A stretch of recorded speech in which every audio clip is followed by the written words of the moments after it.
ரகங்கள் பலவிதம், ஒவ்வொன்றும் உலகத்தரம். தமிழக உற்பத்தியில் உங்கள் Anuj tiles. MCR Pure Cotton Club, formals and casual shirts. திமுகவினுடைய கூட்டணி கட்சிகள் பலம் பொருந்தியதா இருக்கு அப்படின்னு பேசிக்கிட்டு இருக்காங்க. விடுதலை சிறுத்தைகள் கட்சி தலைவர் பேசியிருக்காரு. ஐ டோன்ட் கேர் அப்படின்ற ஒரு ஸ்டேட்மெண்ட் எல்லாம் சொல்லி திமுக என்ன யோசிக்கின்றதை பத்தி எங்களுக்கு கவலை இல்லை அப்படின்ற விஷயத்தில் நிறைய பேசியிருக்காரு. சொல்லப்போனால் வாக்கெல்லாம் பொறுக்கிறதுக்காக நாங்கள் வரல அப்படின்றதெல்லாம் அவர் பேசுகிறார். அது விரக்தியின் வெளிப்பாடு. என்ன விரக்தின்னு நினைக்கிறீங்க? இல்லை, அவருக்கு திமுகவில் இருக்கிறதுக்கு உடன்பாடு இல்லை. உடன்பாடு இல்லை. ஆரம்பத்திலிருந்து இன்னைக்கு வரைக்கும் அவர் சொல்ற ஸ்டேட்மெண்ட், கடைசி தொண்டனுக்கும் அதிகாரம் கிடைக்க வேண்டும்ங்கிறதான் நண்பர் தொல் திருமாவளவன், லட்சக்கணக்கான சிறுத்தைகளின் தலைவருடைய முழக்கம். அதற்கு திமுக இடம் தருமா? இடம் தருகிற கட்சி தாவேகா. அப்போ அது ஒரு சிக்னல்னு எடுத்துக்கலாமா சார்? தாவேகா அதிமுகவுக்கு தந்து கொண்டிருக்கிறது. அதிமுக தொண்டர்கள் சாறை சாறையாக வந்து கொண்டிருக்கிறார். நேற்றைக்கு எல்லாரும் ஆன்லைன்ல தாவேகாவுக்கு உறுப்பினர் ஆயிட்டாங்க. சத்தம் இல்லாமல் தமிழ்நாடு முழுக்க இது நடந்து கொண்டிருக்கிறது. என்ன செய்ய போறார் எடப்பாடி? 41% மேல இருக்கு. அதுவே போதும் நாங்க 210 தொகுதிகளை ஜெயிக்கிறது. முதல்ல பாஜக கூட யாராவது சேர்ந்தா ஜெயிப்பாங்களா? ரெண்டும் கணக்கிட்டு தானே சார் சொல்றாரு. 41%. அந்த கணக்கு வராதுங்க. பாஜக கூட யார் சேர்ந்தாலும் பாடையில் பயணிப்பதற்கு சமம். இன்றைய தமிழ்நாட்டினுடைய சூழல் இது. திமுகவுக்கு எந்த இடம், அதிமுகவுக்கு எந்த இடம், தாவேகாவுக்கு எந்த இடம், நாம் தமிழருக்கு எந்த இடம், அது மட்டும் வரைய. நாம் தமிழருக்கெல்லாம் இடம் கிடையாதுங்க. ஏன் அப்புறம் அவங்களே அரசியல் என்னங்க இடம்? விஜய் அவர்கள் சொல்றாரு களத்துக்கே வராதவங்க. ஆமா, என்னத்துக்கு போய் நாம் தமிழர்லாம் கிடையாது. மிரட்டி காசு கேட்பான் சீமா. வசூல் கட்சி அது. நாம் தமிழர் கட்சிங்கிறதோட வசூல் கட்சி. அதனால ஒரு தொகுதிக்கு கூட வாய்ப்பு இல்லாத ஒரு கட்சியை களத்தில் இல்லாத கட்சின்னு தான் நாங்க கணக்கில் எடுத்திருக்கோம். இப்போ நாம் தமிழர் நீங்க சொன்ன மாதிரி ஒதுக்கி வச்சுட்டாலும் கூட திமுக, அதிமுக, பாஜக கூட்டணி, திமுக கூட்டணி, தமிழக வெற்றி கழகம் எந்த நிலையில் இருக்காங்கன்றது மட்டும் எனக்கு வரையறை. முதல் இடத்துல தாவேகா இருக்கு சார். விருப்பு வெறுப்பு இல்லாமல் சொல்லு. முதலமைச்சர் அவர்கள் சொல்றாரு, இந்த மாதிரி புதிய புதிய எதிரிகள்லாம் வர்றாங்க, நாங்க நிலையா தான் இருக்கோம், திமுக எப்பவுமே நிலையா தான் இருக்கும். அது ஸ்டாலினுக்கு சாதனை இல்லை. இல்ல, அவரு தான் அது அண்ணா உருவாக்குற கன்ஸ்ட்ரக்ஷன். என்ன எப்படி கார்னர் பண்ணணும்னு யோசிச்சு புலம்புறாங்க மற்ற கட்சிகள்லாம். நாங்க புலம்பலையே, நாங்க எதிரி நீங்க தானே அறிவிச்சிட்டோமே. அது இல்ல, நிறைய விமர்சனங்கள் இதே மாதிரி. அரசு அவர்கள் சொல்றாரு, நாங்க மலை மாதிரி அதுக்கெல்லாம் ஒப்பாக முடியாது யாருமே அப்படின்றதெல்லாம். அப்ப எப்படி அந்த மலையை நோக்கி அந்த பிரச்சனை அப்படின்றது? மலைகள் தகர்ந்தது இல்லையா? தகர்க்கும் போது எத்தியோப்பியாவில் எரிமலையே தகர்ந்துட்டது. அந்த எரிமலையினுடைய துகள் இந்தியாவுக்கு வந்துட்டுங்க. மலையும் தகரும். ஸோ அதை நோக்கி தான் இந்த பயணம் போயிட்டு. ஆமா ஆமா. ஒரு பக்கம் திமுகவினுடைய கூட்டணி கட்சிகள் பலம் பொருந்தியதா இருக்கு அப்படின்னு பேசிக்கிட்டு இருக்காங்க. விடுதலை சிறுத்தைகள் கட்சி தலைவர் பேசியிருக்காரு. ஐ டோன்ட் கேர் அப்படின்ற ஒரு ஸ்டேட்மெண்ட் எல்லாம் சொல்லி திமுக என்ன யோசிக்கின்றதை பத்தி எங்களுக்கு கவலை இல்லை அப்படின்ற விஷயத்தில் நிறைய பேசியிருக்காரு. சொல்லப்போனால் வாக்கெல்லாம் பொறுக்கிறதுக்காக நாங்கள் வரல அப்படின்றதெல்லாம் அவர் பேசுகிறார். அது விரக்தியின் வெளிப்பாடு. என்ன விரக்தின்னு நினைக்கிறீங்க? இல்லை, அவருக்கு திமுகவில் இருக்கிறதுக்கு உடன்பாடு இல்லை. உடன்பாடு இல்லையா? இல்லை. ஆரம்பத்திலிருந்து இன்னைக்கு வரைக்கும் அவர் சொல்ற ஸ்டேட்மெண்ட், கடைசி தொண்டனுக்கும் அதிகாரம் கிடைக்க வேண்டும்ங்கிறதான் நண்பர் தொல் திருமாவளவன், லட்சக்கணக்கான சிறுத்தைகளின் தலைவருடைய முழக்கம். அதற்கு திமுக இடம் தருமா? இடம் தருகிற கட்சி தாவேகா. அப்போ அது ஒரு சிக்னல்னு எடுத்துக்கலாமா சார்? தாவேகாக்கு வரும். நானும் கூட்டணி கதவுகளை எல்லாம் நான் ஏற்கனவே அடைச்சிட்டனே அப்படின்றது ஆரம்பத்தில் அவர் பேசியிருந்தாரு. யாரு? திருமாவளவன் அவர்கள். அது எப்படி அடைக்க முடியுங்க? நீங்க அதிக தொகுதி கேட்பீங்க. கேட்பாரு, கொடுப்பாங்களா? திமுக சொல்றேன், கொடுக்க மாட்டாங்க. குறைவாக தான் கொடுப்போம். ஆமா. அப்போ அவருக்கு வேற என்ன வழி? அதிமுகன்னு ஒரு ஆப்ஷன் இருக்குல்ல சார். அதிமுகவில் போனால் ஜெயிக்கிறது எப்படி? 210 தொகுதி நாங்க ஜெயிக்க கூடாதுங்கிறீங்களா நீங்க? 210 தொகுதி நாங்க ஜெயிப்போம்னு சொல்றாங்க அதிமுக. ஒரு 10 தொகுதியை பட்டியலிட்டு என்ன தர சொல்லுங்க. கடந்த காலங்கள கம்பேர் நிலைமை ரொம்ப மோசம். கேளுங்க, 17% வாக்கு இறங்கி விட்டது அதிமுகவுக்கு. 17 ஆகிவிட்டது. எடப்பாடி தலைமை ஏற்றதற்கு பிறகு சந்தித்த தேர்தலில் எல்லாம் தோல்வி. 10 தோல்வி பழனிசாமி, 11 தோல்வி பழனிசாமின்னு அவர் வளர்ந்துட்டே இருக்காரு. தோல்வி வெற்றி சகஜம். ஆனால் ஜெயலலிதாவின் காலம் வரை இடைத்தேர்தல் என்றால் ஆளுங்கட்சி தான் வரும். ஆனால் அழகிரி ஃபார்முலான்னு ஒரு ஃபார்முலா, ஜெயலலிதா ஃபார்முலான்னு ஒரு ஃபார்முலா, திமுக ஃபார்முலான்னு ஒரு ஃபார்முலா, அதெல்லாம் பார்த்துட்டோம் தமிழ்நாடு. ஈரோடு இடைத்தேர்தல் எப்படி நடந்ததுன்னா எல்லாருக்கும் தெரியும். ஆனால் அந்த நியதியை நிர்மூலமாக்கி போனது. 23 தொகுதிகளில் இடைத்தேர்தல் நடந்து அதிகாரத்தில் இருக்கிற அதிமுகவின் கையிலிருந்து 13 இடங்களை திமுக கைப்பற்றுகிறது. எல்லா தொகுதிகளிலும் தோற்கிறது. நாடாளுமன்ற தேர்தல் வருகிறது, ஒரு தொகுதியில் 4வது இடத்துக்கு வருகிறது. எங்க மாவட்டத்தில் எத்தனாவது இடம்? 4வது இடம். ஒரு தொகுதியில் டெபாசிட் இழக்கிறது. எந்த தொகுதி? திருநெல்வேலி தொகுதி. 13 தொகுதிகளில் 3வது இடம். அந்த கட்சி ஃபங்க்ஷனே ஆகல. இன்னைக்கு எடப்பாடி பழனிசாமியினுடைய சுற்றுப்பயணம் இருக்கிறதே, அதை கழகத்தை மீட்போம் தமிழகத்தை காப்போம்னு சொல்றாரு. அப்படி இல்லை, சம்பாதித்ததை காப்போம் சம்பந்தியை மீட்போம், அதுக்காக நடைபெறுகிற பயணம். அந்த பயணம் அட்டர் ஃபெயிலுவர். இன்னைக்கு அந்த கட்சி ஒரு குறிப்பிட்ட தொகுதி, இந்த தொகுதியில் வெற்றி பெறுவோம்னு சொல்லுகிற அளவுக்கு ஒரு தொகுதி இல்லை. ஏன்னா அவ்வளவு நெருக்கடியை தாவேக்கா அதிமுகவுக்கு தந்து கொண்டிருக்கிறது. அதிமுக தொண்டர்கள் சாறை சாறையாக வந்து கொண்டிருக்கிறார்கள்.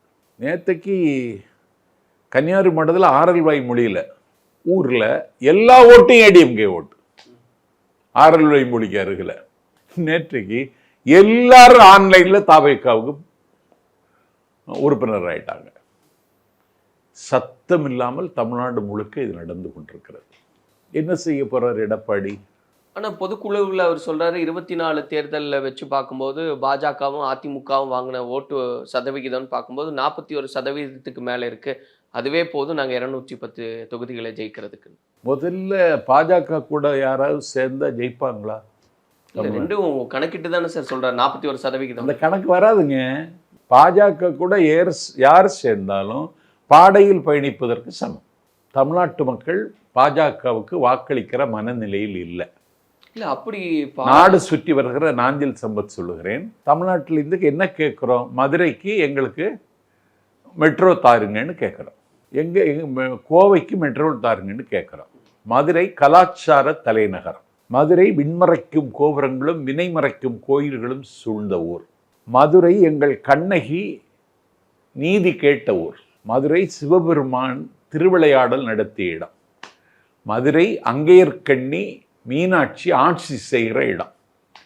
இவ்வளவு பெருமைகள் கொண்ட மதுரைக்கு மெட்ரோ தாங்கன்னு கேட்குறோம்.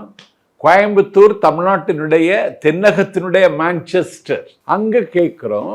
கோயம்புத்தூரில் தயாராகிற கிரைண்டர் தான் உலகம் பூரா போகுது. அந்த தொழில் நகரத்துக்கு தாங்கன்னு கேட்குறோம். தரமாட்டேன்னு சொல்கிறாங்க. கேட்டால் 20 லட்சம் மக்கள் இல்லை. நீ கான்பூருக்கு கொடுத்தியே, நாக்பூருக்கு கொடுத்தியே, போபாலுக்கு கொடுத்தியே, சூரத்துக்கு கொடுத்தியே, அங்கே 20 லட்சம் இருக்கா? மதுரையில் 23 லட்சம் பேர் இருக்காங்க. கோயம்புத்தூர்ல 21 லட்சம் பேர் இருக்காங்க. அப்போ உன்னுடைய நோக்கம் என்ன? தமிழகத்தை மாற்றாந்தாய் மனப்பான்மையோடு பார்ப்பதுதான் பிஜேபியினுடைய அணுகுமுறை. அதனால பிஜேபிக்கு வாக்களிக்கிற மனநிலையில் தமிழ்நாட்டு வாக்காளர்கள் இல்லை.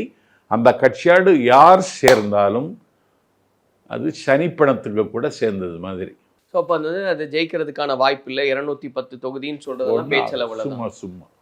இப்போ இந்த எஸ்ஐஆர் குறித்து நிறைய விஷயங்கள் பேசப்படுது சார். 97 லட்சம் வாக்காளர்கள் நீக்கப்பட்டிருக்காங்க அப்படின்னு கடுமையா நீங்களும் எதிர்த்தீங்க, திமுகவும் எதிர்த்தது. நாங்க இந்த வேலையை பார்த்துட்டு இருக்கோம், சரி பார்த்துட்டு இருக்கோம். ஓகே, யாரெல்லாம் நீக்கி இருக்காங்க. ஆனா இல்ல, இப்போ இந்த ஸ்டேட்மெண்ட் இவ்வளவு லட்சம் வாக்காளர்கள் பெயர் நீக்கப்பட்டதுன்னு சொன்னதுக்கு அப்புறம் பெரிய எதிர்வினை திமுகவும் செய்யல, தாவேக்கவும் செய்யல. இதுல எதிர்வினை செய்தா என்ன ஆகும்? தேர்தல் ஆணையத்துக்கு தாங்க அதிகாரம். இல்ல கடுமையா நீங்க தேர்தல் ஆணையத்துக்கு அறிவிச்சாச்சுங்க. அர்ச்சனா பட்நாயக் தமிழ்நாட்டினுடைய தேர்தல் ஆணையர், தமிழ்நாடு அரசாங்கத்தினுடைய அதிகாரி தான். அவங்க இதை அறிவிச்சிட்டாங்க. இதை நம்ம இன்னும் ஒன்றும் செய்ய முடியாது. கேள்வி கேட்க முடியாத அதிகாரம் உள்ள அமைப்பு தேர்தல் ஆணையம் அறிவிச்சிட்டான். இன்னி அதை ஃபேஸ் பண்றது எதுக்கிறது இல்லை. அதுல எங்க ஓட்ட விழுந்திருக்குன்னு கண்டுபிடிச்சு சேர்க்க வேண்டியவர்களை சேர்க்க வேண்டிய பொறுப்பை தான் எந்த கட்சியாக இருந்தாலும் செய்யணும். அதை நாங்கள் சத்தம் இல்லாமல் செய்துட்டு இருக்கோம். திமுகவும் அதை தீவிரமாக செய்கிறது. அதை தான் செய்ய முடியும். இல்லை, இதுதான் அதிமுக சொல்றாங்க சார். இப்போ நீக்கப்பட்டதெல்லாம் போலி வாக்காளர்களை தான் நீக்கியிருக்காங்க, இல்லை இறந்தவர்களை எல்லாம் நீக்கியிருக்காங்க. இந்த வாக்குகளை வச்சு தான் திமுக ஜெயிச்சுக்கிட்டு இருந்தது. இனி அவங்களுடைய இந்த விஷயங்கள்லாம் பலிக்காது அப்படின்றாங்க.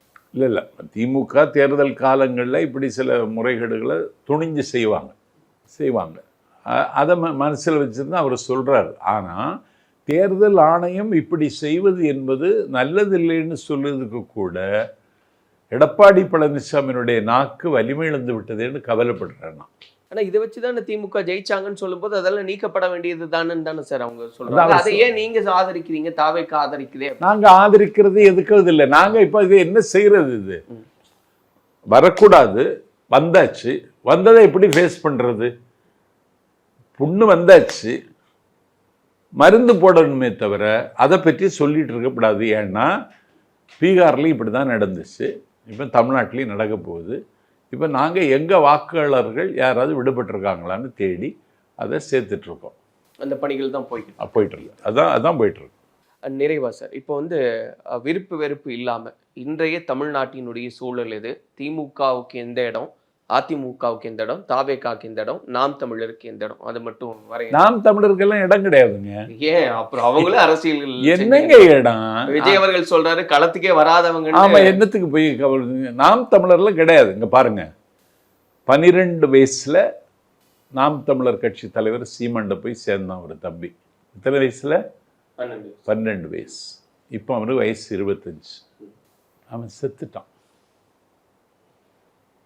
அவனுடைய தாய் குமரி அழுகிறாள். 2 லட்சம் ரூபா அவன் தர்றேன்னு சொன்னான். போய் வாங்கிட்டு வான்னு சொன்னான். அவன் தான் வாங்கிட்டு வருவான். மிரட்டி காசு கேட்பான் சீமா. வசூல் கட்சி அது. நாம் தமிழர் கட்சிங்கிறதோட வசூல் கட்சி. யார்ட்டையாவது தெரிஞ்சுன்னா ரூபா கேட்டு வாங்கிடுவான். தமிழ்நாட்டிலே அவருக்கு கட்சியில் ஆர்வத்தோடு போய் சேர்றவன் வசதி உள்ளவனாக இருந்தால் அவனை உறிஞ்சிருவான். இப்படி இவன் செய்கிற எல்லா அநியாயத்துக்கும் ஒத்து போய் அவரோடு அவருக்கு வீட்டில் இருந்த தம்பி வெற்றி செல்வன் இறந்துட்டான். நவம்பர் 27 காரைக்குடிக்கு போகிறார் சீமா, மாவீரர் நாளில் கலந்து கொள்ள. அந்த வீட்டில் போய் அந்த தாய்கிட்ட துக்கம் விசாரிக்கலை. 6000 பேர் இன்னைக்கு அதை கண்டித்து வலைத்தளத்தில் பதிவு பண்ணிட்டாங்க. வெற்றி செல்வனுக்கு நேர்ந்த கெதி தான் நாம் தமிழர் கட்சி ஒவ்வொரு தொண்டனுக்கும் நடக்கும்னு சொல்லி அந்த கட்சி தொண்டர்கள் உடைந்து நொறுங்கி இருக்காங்க. அதனால் ஒரு தொகுதிக்கு கூட வாய்ப்பு இல்லாத ஒரு கட்சியை, களத்தில் இல்லாத கட்சின்னு தான் நாங்கள் கணக்கில் எடுத்திருக்கோம். பாஜக பார்த்து தான் தாவேக்காவை கொண்டு வந்திருக்குன்னு திருமாவளவன் அவர்கள் சொல்றாங்க. அவர் 10 வயசுல சினிமாவில் நடிக்க தொடங்கினார். கட்சி தொடங்கிறதுக்கு முன்னாடி மக்கள் இயக்கம், விஜய் மக்கள் இயக்கம்னு ஒவ்வொரு ஊர்லையும் வச்சிருந்தாங்க. பால் முட்டை ரொட்டி திட்டம் ஒன்று நடைமுறைப்படுத்தினாங்க. ஏழைகள் வாழுகிற கிராமத்தில் இரவு பள்ளி நடத்தினாங்க. அது போக படிப்பகம் நடத்தினாங்க, நூலகம் நடத்தினாங்க. தமிழ்நாட்டில் முதல் மதிப்பெண் பெற்ற மாணவி +2ல தமிழ்நாடு முதலமைச்சரை போய் சந்தித்தார். முதலமைச்சர் வாழ்த்து தெரிவித்தார். ஆனால் எங்கள் தலைவர் விஜய் அந்த மாணவியை அழைத்து வைர நெக்லஸ் கொடுத்தார். என்ன நெக்லஸ்? வைர நெக்லஸ். பள்ளி தேர்வில் முதல் மதிப்பெண் பெற்ற எல்லா மாவட்டத்து மாணவ மாணவிகளை சென்னைக்கு வர சொல்லி 2 நாட்கள் நின்று கொண்டே இருந்து அந்த மாணவி மாணவர் பெற்றோருடன் புகைப்படம் எடுத்து மாணவிகளுக்கு தங்கத்தாலான தோடு, மாணவர்களுக்கு தங்கத்தாலான கணையாடி அணிவித்தார். சொல்லுங்க, ஒரு ஆளை தமிழ்நாட்டில் 41 பேர் கரூரில் இறந்துட்டாங்க. அந்த கட்சியினுடைய நிர்வாக குழு உறுப்பினர் ஒருவர் கரூருக்கு சென்று 41 குடும்பத்தையும் போய் பார்த்து ஆறுதல் சொல்லி 5000 ரூபாய் கொடுத்து விட்டு, நான் சாகிற வரை மட்டுமல்ல, நான் செத்ததற்கு பிறகும் இந்த நிதி உங்களுக்கு வருவதற்கு ஏற்பாடு செய்துவிட்டு தான் சாவேன் என்று சொல்லிவிட்டு இந்த கவலையோடு சொல்லுகிறேன், எல்லா குடும்பத்துக்கும் இன்சூரன்ஸ் பதிவு பண்ணி கொடுத்துட்டு வந்திருக்கார் தலைமை கழக நிர்வாகி. இப்படி ஒரு பர்சனாலிட்டி வேற கட்சியில் இருக்குன்னு சொல்லுங்க. இது அபாண்டமான குற்றச்சாட்டு. ஆனா இப்போ அதே விமர்சனத்தை தான் நீங்க சீமானவர்கள் மேல வைக்கிறீங்க. பாஜகவினுடைய கைக்கூலிங்க. அவன் ஏன் பெரியார பேசுறான்? பெரியார நீ ஏன் கேள்வி கேட்கிற? பெரியார் தூசுகள் தொட முடியாத வானம். பெரியார் தொட்டிலில் கிடந்த பொழுது பூமியினுடைய பற்றி கவலைப்பட்டவர். ஒரே நேரத்தில் 8 பதவிகளை ராஜினாமா செய்தவர். இந்தியாவினுடைய அரசியல் சட்டம் முதலாக திருத்தப்பட்டதென்றால் திருத்த வைத்தவர் பெயர் தந்தை பெரியார். கூலிக்கு குறைக்கிற நாய் நீ எங்க பெரியாரை அழுக்குப்படுத்துவதற்கு நீ யார்? அதுதான் உங்களுக்கு சீமானவர்கள் மேல இருக்கு. ஆமா ஆமா, அண்ணாவை நீ பேசலாமா? அண்ணா யாருடா? அண்ணாவுக்கு முன்னும் பின்னும் அண்ணாவை போல ஒரு அறிஞர் உலகத்திலே பிறக்கலைங்க. சார் இது ஒரு பக்கம் இருக்கு சார். இப்போ இந்த ஈரோடு நடந்த அந்த கூட்டத்துல நிறைய இளைஞர்கள் கிட்ட கேள்வி கேட்கிறாங்க. தாவேகாவை சேர்ந்த இளைஞர்கள் கிட்ட கொள்கை தலைவர் பெரியாரை காமிச்சு இவர் யார் அப்படின்னு கேட்டா அவங்களால சொல்ல முடியல. அம்பேத்கர் அவர்களை காமிச்சு இது யாருன்னா அவர் எனக்கு யாருன்னே தெரியாதுன்னு சொல்ற மாதிரி. அப்ப இப்படியான ஒரு புரிதல் இல்லாம இருக்காங்களே, இவங்களை வச்சு எப்படி அரசியல் செய்ய முடியும்? அவனுக்கு தெரியலைங்கிறது இல்ல, MBBS படிக்கிற மாணவனுக்கே தெரியல. அதான் நான் தலைவர்கிட்ட சொல்ல போறேன். ஒரு பயிற்சி முகாம் மாவட்டத்துக்கு மாவட்டம், இப்ப யுத்த காலம் அதுக்கு நேரம் இருக்குமான்னு தெரியல, நடத்தி அவங்களுக்கு சொல்லி கொடுக்கணும். நான் கூட்டத்தில் அதை தான் சொன்னேன். நான் ராணிப்பேட்டைக்கு பக்கத்தில் மாம்பாக்கம் பொதுக்கூட்டத்தில் 5 கொள்கை தலைவர்களை பற்றி நான் உணர்ச்சி மகனுங்க பேசினேன். அப்படி ரசிச்சு கேட்டாங்க. அந்த வேலையை செய்ய போறேன். அதுக்கு தான் இந்த பொறுப்பு எனக்கு. அது உங்களுடைய பொறுப்பா நீங்க எடுத்துக்கிட்டு. ஆமா. இப்போ விருப்பு வெறுப்பு இல்லாம இப்ப நாம் தமிழர் நீங்க சொன்ன மாதிரி ஒதுக்கி வச்சுட்டாலும் கூட திமுக, அதிமுக, பாஜக கூட்டணி, திமுக கூட்டணி, தமிழக வெற்றி கழகம் எந்த நிலையில் இருக்காங்கன்றது மட்டும் எனக்கு வரையறை. முதல் இடத்துல தாவேகா இருக்கு. சரி, விருப்பு வெறுப்பு இல்லாமன்னு சொல்லிட்டேன். கள நிலவரத்தோட கேளுங்க. தமிழருவி மணின்னு ஒரு ஆள், சிறந்த பேச்சாளர், சிறந்த எழுத்தாளர், அரசியல் அனுபவம் நிரம்ப பெற்றவர். அவர் தன்னுடைய காமராஜர் கட்சியை தமிழ்நாடு காங்கிரஸோட இணைத்துட்டார். அவர் சொல்றாரு 20% வாக்கு விஜய்கிட்ட இருக்கு. அந்த வாக்கை அவங்க இந்த கூட்டணிக்கு வந்துட்டா 50 தாண்டிடும் பிஜேபி அதிமுக கூட்டணி அப்படின்னு சொல்றாரு. தமிழருவி மணியன் அண்ணனே 20%னா அப்ப 30% இருக்குன்னு அர்த்தம். அதுதான் அளவீடு. ஆமா, தமிழருமணியனே சொல்றாரு 20% இருக்குன்னு. மக்கள் தலைவர் எம்ஜிஆர் கட்சி தொடங்கி முதல் தேர்தலை சந்திக்கிற பொழுது திருச்சியில் வேட்பாளராக நின்றவர் திருச்சி சவுந்தரராஜன். அவர் சொல்றாரு கூட்டணி இல்லாமலே விஜய் வெற்றி பெறுவதற்கு வாய்ப்பு இருக்கிறது. ஏன்னா இந்த மாஸ் இருக்கு பாருங்க, எந்த தலைவருக்கும் தமிழ்நாட்டில் இல்லை. அதுதான் கணக்கு. நீ இதுக்கு முன்ன தேர்தலை சந்திச்சான்னு கிண்டல் பண்றாங்க. நேற்று முளைத்த காளான் தற்குறி அப்படிலாம் சொல்றாங்கல்ல. நேற்று முளைத்த காளான் தான் NT ராமராவ் சந்திச்ச முதல் தேர்தலில் வெற்றி. அப்படியெல்லாம் சொல்லக்கூடாது. அப்போ முதல் இடத்துல தாவேகா, இரண்டாம் இடத்துல யார்? திமுக. எவ்வளவு சதவிகிதம் சொல்றீங்க? ஏன்னா அதிமுகவுக்கு 17% சொல்றீங்க. அது எந்த அளவுன்னு சொல்லிருங்க சார். தாவேகா முதல்ல வரும், 2வது இடத்துல திமுக வரும். அது எவ்வளவு சதவிகிதமா இருக்கும்? 3வது இடத்துல இவங்க வருவாங்க, அதிமுக பாஜக கூட்டணி. அவ்வளவு சதவீதம் இப்ப சொல்லக்கூடாது. இல்ல, அதிமுகவை சொல்லும் போது 17% குறைஞ்சிருச்சு. 17 குறைஞ்சிருச்சு. 17 அது என்ன அளவீடு சார்? அது எப்படி? ஏன்னா தலைவர் இல்ல எடப்பாடி பழனிசாமி அவன் தலைவர் கிடையாதுங்க. அவனும் கூலிக்கு அமர்த்தப்பட்டவன் தான். பிஜேபியால சசிகலாவால அந்த இடத்துல உட்கார வைக்கப்பட்டவர்.